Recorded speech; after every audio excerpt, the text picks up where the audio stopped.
Salut à tous, j'espère que vous allez bien. Bon, je vous fais cette petite vidéo aujourd'hui pour vous parler de ce qui va se passer la semaine prochaine, parce que la semaine prochaine va vraiment être ultra importante. On a des grosses échéances macroéconomiques qui arrivent, et notamment avec la réunion du FOMC qui va se dérouler donc mercredi prochain dans 3 jours. Et c'est ultra important parce que, comme je vous le dis maintenant depuis longtemps, on va avoir dans un premier temps les données sur les taux d'intérêt, donc est-ce qu'ils augmentent les taux, est-ce qu'ils baissent les taux ou est-ce qu'ils restent neutres. Donc le consensus dirait plutôt que les taux vont rester inchangés. Mais le plus important là-dessus, c'est que derrière, on va avoir le discours de Jérôme Powell. Donc si on regarde les échéances macroéconomiques sur investing.com, vous voyez que 19 mars, on a bien le communiqué du FOMC, la décision de la Fed sur les taux d'intérêt et le plus important, la conférence de presse du FOMC. Et donc c'est à ce moment-là que Jérôme Powell va faire tout son speech sur comment se porte l'économie, qu'est-ce qui va être mis en place et surtout quelles décisions ils vont prendre sur le futur pour faire évoluer les taux d'intérêt. Et ça, c'est ultra important pour l'écosystème crypto, puisque vous le savez peut-être déjà, mais en gros, s'ils baissent les taux, c'est une bonne nouvelle pour les cryptos, puisque en gros, pour vous faire simple et assez schématiquement, ça va laisser plus de souplesse aux gens et aux investisseurs pour investir justement sur des actifs plus risqués. Mais comme je vous le disais la dernière fois, il ne faut pas non plus que ce soit trop précipité et qu'ils veuillent simplement baisser les taux pour éviter une récession. Donc là, honnêtement, je pense que c'est plutôt bien vu de la part, de la part du consensus d'estimer qu'il n'y aura pas de baisse des taux pour la réunion du 19 mars, mais que plutôt cette baisse des taux pourrait se faire plus tard. Donc là, si on regarde les chiffres du 7 mai prochain, donc la prochaine réunion FOMC, on voit que là non plus, on n'a pas de potentielle baisse des taux. On est plutôt sur une stagnation à 71,8%. Par contre, si on continue, le 18 juin, on a cette fois-ci une baisse des taux qui est plus probable puisqu'on est à 57,7%. Donc c'est ultra important de voir ça, puisque je trouve que c'est assez intelligemment prévu, on va dire, puisqu'ils ne vont pas baisser les taux trop rapidement, en tout cas de ce que le consensus prévoit, parce que bien sûr on n'est pas à l'abri d'une surprise, et ça montre bien que bon, ben, ils ont d'autres leviers pour éviter de rentrer en récession et qu'ils ont une stratégie qui est assez claire. Donc là, pour le coup, je trouve que c'est plutôt pas mal. Et honnêtement, même si de voir une baisse des taux, ce serait génial, j'espère quand même que ça se passera comme ça et qu'on aura une baisse des taux, on va dire, euh, progressive, petit à petit, et pas quelque chose de brutal et trop rapide. En plus de ça, si on continue sur le calendrier économique, jeudi prochain, on a les inscriptions hebdomadaires au chômage aux États-Unis, qui est là aussi une nouvelle très importante et qui pourra impacter et même conditionner le marché des crypto-monnaies. Donc je pense que mercredi prochain, ça va être vraiment une journée assez décisive. Il risque d'y avoir pas mal de volatilité. Et je voulais tout simplement vous en parler pour éviter que vous vous fassiez piéger dans le mouvement qu'on a actuellement. Parce que oui, en ce moment, on est en train de connaître un léger rebond. Alors bon, en 4 heures, ça se voit pas trop parce qu'on a eu un léger décrochage aujourd'hui. Et ce léger décrochage, d'ailleurs, je vais en parler juste après parce que il est tout à fait normal, on va dire. Et on est bien sur cette fameuse petite tendance haussière dont je vous ai parlé vendredi, un peu comme celle qu'on a fait à ce niveau-là, donc entre le 28 février et début mars. Donc on a un petit peu le même style d'évolution. Si on décale les courbes, on va voir, on a à peu près le même angle sur la tendance haussière. Donc c'est plutôt intéressant à voir. Et on est toujours, malheureusement, sur cette tendance baissière, à faire donc une espèce de correction en phase d'escalier petit à petit. Donc c'est pour ça que mon objectif, il reste toujours sur les 72 voire 73 000 dollars sur le niveau de support dont je vous ai déjà parlé. Donc pour le coup, rapidement, ce que je voulais vous montrer, c'est ce petit décrochage, pourquoi on a eu une belle bougie rouge aujourd'hui donc sur Bitcoin. Et en fait, tout simplement, si on va voir les liquidations, donc sur un intervalle de 3 jours, on voit qu'on avait laissé des liquidations autour de 83 400 et autour de 82 600 dollars. Et là, en fait, ce qu'on a fait avec ce décrochage, c'est qu'on est allé les chercher. Donc on avait eu un petit range latéral depuis le 14 mars, on va dire, qu'on retrouve bien ici, avec justement cette petite phase latérale qu'on a à ce niveau-là. Donc bien entendu, les gens positionnent leur stop loss sous la limite basse de ce rectangle, et c'est pour ça qu'on a eu cette belle bougie qui est venue chercher toutes les liquidations qu'on avait juste en dessous. Et donc vous voyez, juste ici, on avait un niveau de liquidation à aller chercher, pile en dessous du niveau le plus bas qu'on avait eu sur ce point-là et sur ce point-là. Donc c'est tout à fait normal puisque les gens qui pensaient qu'on allait partir à la hausse ont mis leur stop loss juste en dessous du niveau le plus bas de ce range latéral. Et en fait, actuellement, on est venu les chasser. Donc on avait des stop loss positionnés à ce niveau-là. On avait aussi des stop loss positionnés juste en dessous du plus bas qu'on avait juste ici. Et on est venu aussi les chercher avec la mèche d'aujourd'hui. Alors maintenant, ce qu'il faut aussi regarder, c'est qu'on a des liquidations à aller chercher juste un petit peu au-dessus, autour des 85 600 dollars. Et ces liquidations, c'est la même chose que ce qui s'est passé juste ici, sauf que, en gros, les personnes qui avaient parié à la baisse ont eu plus de chances que ceux qui avaient parié à la hausse. Parce que on a un range latéral, donc en fait, ceux qui se positionnent à la hausse positionnent leur stop loss juste en dessous du point le plus bas de ce range, et ceux qui se positionnent à la baisse font l'inverse, c'est-à-dire qu'ils positionnent leur stop loss juste au-dessus du plus haut de ce range latéral. Donc là, pour le coup, les gagnants, c'est ceux qui ont parié à la baisse, mais attention parce qu'il n'est pas exclu qu'on fasse un retournement de tendance, qu'on aille chercher les stop loss justement de ces personnes-là qui sont positionnées autour de 85 600 voire 85 700 dollars pour ensuite reprendre le fil normal des choses, puisque généralement le dimanche on a quand même pas mal de liquidations, pas mal de volatilité pour sortir un petit peu toutes les personnes qui se positionnent trop rapidement. Moi honnêtement ce que je pense c'est qu'on va tout simplement suivre le fil des choses. Donc là oui on a de la manipulation. Alors rapidement, si on trace quelque chose, on a donc un point haut à ce niveau-là, un point bas, on va dire, sur ce niveau-là, un range latéral. Là, je suis sur 4 heures, donc c'est plus simple à voir. Et en gros, vous voyez qu'avec la mèche d'aujourd'hui, enfin la mèche qu'on a faite depuis 9 heures du matin jusqu'à 13 heures, donc c'est des mèches de 4 heures, elle est venue chercher juste en dessous de ce niveau-là. Donc là, c'est clairement la manipulation. Si on repart à la hausse, là, ça m'étonnerait vraiment pas qu'on aille chercher justement le plus haut qu'on a juste ici, autour de 85 000 dollars, et liquider justement ce que je vous disais tout à l'heure, les personnes qui sont juste ici. Enfin bref, ça c'est pour du court terme, donc je vais supprimer ça parce que vous avez compris ce que je voulais dire. Si on se base sur du moyen terme, ou en tout cas sur du journalier, on voit qu'on est toujours sur une tendance baissière. Alors je vais supprimer ça parce qu'on n'en a plus besoin là non plus, mais en gros on a bien cette tendance baissière qui continue, qui se poursuit, et qu'on n'est pas venu casser à la hausse. Donc ce qu'il faut regarder quand même, c'est qu'on a maintenant un fair value gap à aller combler, et qu'on va en avoir un deuxième avec le fair value gap qu'on est en train de créer aujourd'hui, enfin en tout cas ce week-end-là. Si on le trace, bon c'est pas très très clair et on n'est pas bien loin, mais si on se met en 1 heure, voilà, on a quelque chose comme ça. Donc vous voyez, ça conforte l'idée qu'on puisse retourner un petit peu vers le haut pour combler le gap CME et aller chercher justement les liquidations qu'on a sur les 85 600, voire les 85 700 dollars. Surtout qu'en plus, quand on regarde le RSI en 1 heure, là je suis, attention c'est du très court terme, on est très très bas. Donc un petit peu comme ce qu'on a fait juste ici, repartir à la hausse, aller chercher les plus hauts sommets. Là pour le coup c'est assez clair, on avait une espèce de tendance latérale. Si je le trace, on peut tracer par exemple un rectangle comme ceci.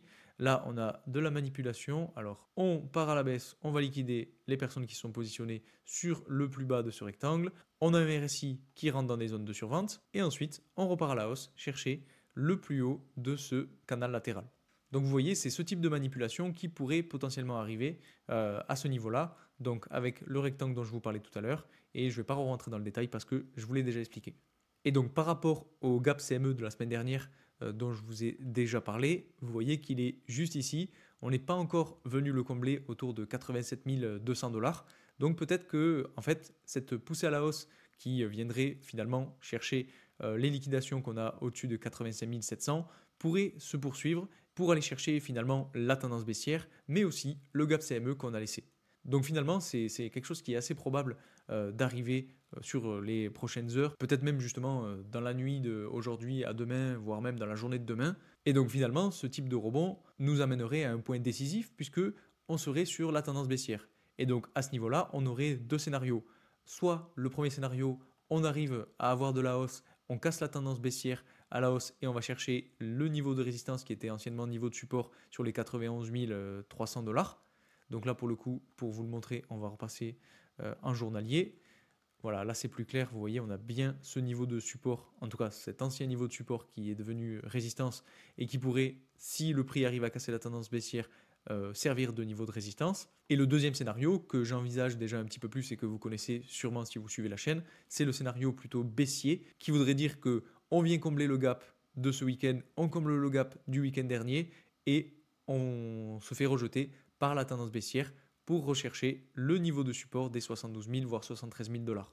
Ça c'est quelque chose qui selon moi est le plus probable pour finir de liquider tout le monde, aller chercher les dernières liquidations parce que si on se met sur un intervalle de 6 mois, on voit qu'on a quand même une grosse poche de liquidation à aller chercher sur ces niveaux-là, jusqu'à même 71 200 dollars, qui pourrait être un objectif pour le prix, pour justement liquider toutes les personnes qui sont ici. Alors attention, il y a aussi un autre scénario qui serait encore plus bearish, qui serait en fait retourner chercher les liquidations qu'on a autour des 60 000 dollars Et là, c'est quelque chose qui peut être maintenant de plus en plus probable puisqu'on est sur une tendance baissière qui n'arrive pas à être franchie. Mais c'est quand même un scénario que j'envisage beaucoup moins. Alors, il y a quand même pas mal de monde, je vois sur Twitter, enfin sur X, etc., sur les réseaux sociaux, qui disent que ça y est, on est reparti en bear market, etc. Donc, honnêtement, j'irai pas jusque-là. Je pense qu'on est sur des cycles. Il y a quand même des indicateurs qui montrent qu'on n'a pas encore connu le top de marché, et notamment le P-Cycle Top Indicator, que je vous présente assez souvent. Et pour vous le remontrer rapidement, ce que je vous dis, enfin en tout cas ce qui se passe sur cet indicateur, c'est qu'à chaque fois qu'on a la courbe orange qui passe au-dessus de la courbe verte, eh bien on a un sommet de marché. Donc là, ça a été le cas au pic dernier, ça a aussi été le cas sur le cycle précédent, vous voyez, la courbe orange passe au-dessus de la courbe verte, hop, sommet de marché. Et ça a été aussi le cas sur ces deux niveaux, courbe orange passe au-dessus, courbe orange passe au-dessus, etc. Bref, vous avez compris. Et là, le problème, c'est qu'on n'a pas, enfin le problème, c'est pas vraiment un problème, hein, c'est une réalité, on n'a pas encore la courbe orange qui est passée au-dessus de la ligne verte. Donc moi, honnêtement, je trouve que cet indicateur, il est ultra intéressant, et il montre justement que selon moi, la phase d'euphorie n'est pas encore arrivée, qu'on n'a pas eu ce pic et ce sommet historique sur Bitcoin, en tout cas sur ce cycle, et que c'est pas le temps de rentrer en bear market. Donc je pense que justement le fait que beaucoup de personnes pensent qu'on est rentré en bear market, c'est à cause du fait qu'on a une correction qui dure et qui fait mal à beaucoup de monde. Parce que tout simplement, on a eu une belle poussée à la hausse qui allait chercher les 100 000 dollars, on a fait un ATH, il y a beaucoup de médias qui en ont parlé, donc il y a beaucoup de personnes qui sont rentrées sur le marché. Et c'est à ce moment-là que justement les plus anciens ont pris des profits parce qu'ils ont vu que les nouveaux rentraient sur le marché, donc certains se sont fait dumper dessus. Et je pense que ceux qui appellent au bear market, c'est justement les plus nouveaux qui ont énormément souffert suite à cette correction et que justement les plus anciens sont simplement en train d'attendre la dernière vague haussière. Alors je me trompe peut-être, je ne sais pas, mais pour l'instant c'est mon avis en tout cas. Et deuxième point que je voulais vous montrer par rapport à ce niveau des 60 000 sur lequel on a des liquidations, c'est quand même que c'est pas non plus déconnant puisqu'on a un niveau de support que j'avais tracé il y a déjà maintenant pas mal de temps sur lequel on pourrait très bien revenir. Alors encore une fois, c'est pas ma première option, en tout cas c'est pas l'option que j'envisage. Moi j'envisage plutôt un rebond sur les 72 voire 73 000 dollars qui serait en fait le rebond sur l'ancien niveau de résistance de cette petite phase d'accumulation et qui serait tout à fait logique puisque généralement quand on break à la hausse ce type de résistance, eh bien on retourne chercher pour repartir petit à petit à la hausse. Et si on passe sur des chandelles hebdomadaires, il y a quand même autre chose de très intéressant, c'est ce scénario en cup and handle dont je vous ai parlé il y a très longtemps et qui en fait est simplement en train de se réaliser. Donc si on trace un petit peu plus loin le niveau de résistance, alors là pour le coup, bon, je pourrais le tracer un petit peu plus bas, mais en gros, vous avez compris l'idée. On a tout simplement un très beau pattern, et d'ailleurs, je vous en parlais dans un de mes rapports, il me semble que c'était en juillet ou en août dernier, et je vous montrais bien en fait ce pattern en cup and handle qui était en train de se former, et généralement, quand on a un break de la résistance sur ce type de pattern, eh bien, on retourne chercher l'ancien niveau de résistance pour avoir du support, créer un bottom et repartir. Donc c'est exactement ce scénario-là qui est en train d'arriver selon moi, et c'est pour ça que je vous dis qu'on n'est pas du tout en bear market. Donc là, sur du weekly, on a un RSI qui commence petit à petit à aller vers le bas. On est sur un niveau clé parce que si on passe en dessous des 40, ça risque d'être assez problématique sur le RSI, mais je pense que justement, le fait qu'on ait une correction qui se poursuive, qu'on aille chercher les 72 voire 73 000 dollars, on puisse avoir un RSI qui arrive sur les 40, qui passe peut-être juste un petit peu en dessous pour faire peur à tout le monde, qu'on ait une dernière mèche un petit peu plus basse, qu'on pose un bottom et qu'on reparte à la hausse. Ça, honnêtement, c'est le scénario que je privilégie, qui permettrait d'ajouter encore plus de peur sur le marché, de faire capituler un maximum de monde pour repartir sur des bases saines. D'ailleurs, je vais peut-être même vous montrer concrètement l'exemple dont je vous parlais par rapport à mon rapport de août dernier. Alors je dis une bêtise, c'était pas le rapport de août, c'était le rapport de septembre, dans lequel déjà je vous montrais le point bas identifié autour des 52 voire 53 000 dollars pour vous montrer c'était bien le dernier point bas qu'on est allé chercher avant de sortir à la hausse. Et justement, voilà, j'ai retrouvé donc ce que je vous disais par rapport à la cup and handle. On avait bien donc ce type d'évolution en cup and handle avec la résistance. Et donc je vous présentais ce que ça donnait sur le pattern. On a bien cette cup, cette anse. On casse à la hausse la résistance, on revient la tester et ensuite on repart à la hausse. Donc ça, ce serait le pattern qui selon moi serait le plus probable. Et d'ailleurs, je vous avais même fait un petit scénario d'évolution avec justement cette cassure de la résistance, le retest et un objectif autour des 120 000 dollars. Donc bon, ça n'a pas été tout à fait exact, mais en gros, on est justement en train d'avoir ce potentiel retest de la ligne de résistance. Enfin bref, pour ceux qui l'ont lu, j'espère que vous êtes bien positionné sur le point bas que je vous avais identifié, avec justement ce pattern cette fois-ci en drapeau haussier. Je vous avais même mis le petit schéma pour vous illustrer tout ça. Je ne vais pas vous remontrer tout le bilan parce que sinon ça risque d'être trop long, mais en gros voilà, vous montrer rapidement ce que je pensais. On avait bien, comme en 2023, une fin d'année explosive en 2024 et c'est exactement ce qu'on a eu.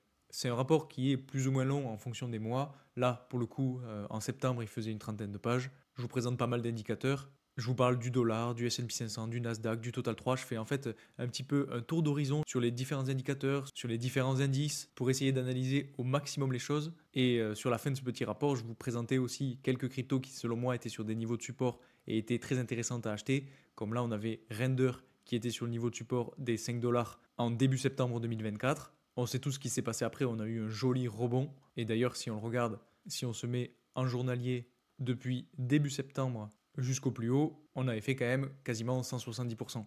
Donc après, bien entendu, on était arrivé sur le niveau de résistance. Donc là, il fallait savoir prendre des profits parce que derrière, on a eu de la correction. Mais bon, ça, je vous en ai aussi parlé dans mes rapports suivants. Et de la même façon, je vous avais aussi parlé de Tao, dont je vous ai déjà reparlé dans ma vidéo de vendredi dernier, quand on était venu chercher le niveau de support justement sur les 210 dollars. Et à cette époque-là, donc en septembre 2024, quand on était venu chercher justement les 210 dollars sur BitTensor, on avait fait là aussi une belle explosion à la hausse et donc on avait pris quasiment 250%. Donc de la même façon que Render, on était arrivé sur un niveau de résistance, donc fallait prendre des profits. Donc j'espère vraiment que vous avez suivi la stratégie, que vous l'avez fait. Si on continue, je vous avais aussi parlé de Hondo à l'époque, quand on était donc en fin septembre 2024. On était autour de 0,77 dollars sur le Hondo. Après ça, vous voyez qu'il a complètement explosé. On a pris en quelques semaines plus de 250% à la hausse. Et rapidement, pour le dernier, parce que oui, ça fait plaisir quand ça marche, je vous avais aussi parlé de ENA, donc la crypto-monnaie Etna. Quand on était venu chercher les 0,3 dollars, on était venu casser à la hausse la tendance baissière. Et à ce moment-là, vous voyez tout simplement, on a refait une explosion à la hausse suite à la cassure de la tendance baissière. Et on avait pris cette fois-ci plus de 450%. Donc bravo à tous ceux qui ont réussi à passer le pas, réussi à investir sur ces niveaux-là, comme je vous les ai indiqués. Encore une fois, on était arrivé sur des résistances, c'était le moment de prendre des profits. J'espère que vous l'avez fait là aussi. Maintenant, à nouveau sur cette crypto-monnaie, on est retourné chercher des niveaux de support très intéressants. Donc, je ne vous ai pas encore fait d'analyse sur cette crypto-monnaie-là pour savoir comment ça pourrait se dérouler. D'ailleurs, c'est peut-être une idée de vidéo. N'hésitez pas à me dire si vous voulez que je vous fasse une petite analyse détaillée sur ce jeton. Et bon, même sans tout vous dévoiler, à la fin, je vous présente aussi ma stratégie pour l'année 2025. Donc encore une fois, si ça vous intéresse d'avoir ce type de rapport, n'hésitez pas à me le dire en commentaire. Encore une fois, je vous le rappelle, ça demande beaucoup de travail, donc c'est pas gratuit, faut le savoir. Je suis pas là pour vous vendre des formations ou quoi que ce soit, je vous dis juste que c'est un travail, donc ça demande du temps, ça demande de l'investissement, et c'est aussi pour ça que je veux quand même me payer, entre guillemets, même si c'est vraiment le terme. Donc j'espère que vous comprenez ce que je veux dire par là. Enfin bref, tout ça pour dire que selon moi, on est bien sur ce pattern en cup and handle en hebdomadaire sur le Bitcoin, qu'on est à deux doigts de retourner chercher le niveau de résistance. Et ça, c'est quelque chose que je vois plus du tout tourner sur les réseaux. Donc moi, je reste assez convaincu sur ma théorie. En plus, ça permettrait au RSI de finaliser un petit peu sa course sous la tendance baissière vers les niveaux de survente pour ensuite doucement repartir à la hausse. Donc voilà, c'était un petit peu tout ce que je voulais vous présenter aujourd'hui. Dans tous les cas, la semaine prochaine, ça va être décisif, même si on n'aura sûrement pas de baisse des taux. Je pense que ça va être le discours de Jérôme Powell qui va être le plus important. Donc personnellement, je me mouille peut-être un petit peu en disant ça, mais je m'attends à avoir encore un petit peu de correction sur Bitcoin et sur les altcoins. Ça va nous donner de belles occasions pour recharger. Il y a beaucoup d'altcoins que je vous ai déjà analysés dans le détail sur YouTube et sur lesquels je vous disais qu'on risquait d'avoir encore un petit peu de correction, voire de latéralisation, avant de réellement poser un bottom, repartir d'abord sur Bitcoin pour ensuite lancer les altcoins. Donc à mon avis, c'est ce qui risque d'arriver. Maintenant, j'ai pas de boule de cristal, je ne peux pas prédire l'avenir, donc c'est uniquement mon analyse que je fais personnellement. Alors pour ça, bien entendu, je me fie à des graphiques, à des données, à des analyses. Donc maintenant, c'est à vous de faire votre propre analyse et aussi, si vous voulez, de me dire en commentaire ce que vous en pensez. D'ailleurs, je serais très curieux de savoir si vous pensez que ça y est, on est reparti en bear market ou bien si c'est simplement une phase et qu'on va rebondir. Donc n'hésitez pas à me le dire en commentaire, n'hésitez pas à mettre un maximum de likes sur cette vidéo aussi si elle vous a plu, à la partager à vos amis. En tout cas, je vous remercie encore pour tout votre soutien et je vous dis à très vite pour une nouvelle vidéo. Salut!